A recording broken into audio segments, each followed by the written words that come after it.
Jane. We, the Araling Panlipunan teachers, together with the different faculty and staff of our school, we welcome you once again. This will not be our closing program, di ba? Closing ceremony.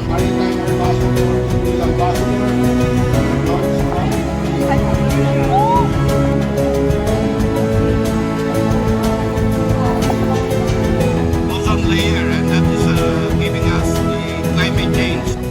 Sabi nga, ang dagat ay isang simbolo ng freedom, discovery at mga challenges. So bilang isang seafarer, may pagmamalaki kong na isa sa mga backbone ng global trade.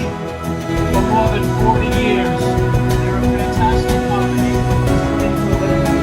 Jane, palakpakan natin ang inyong school head.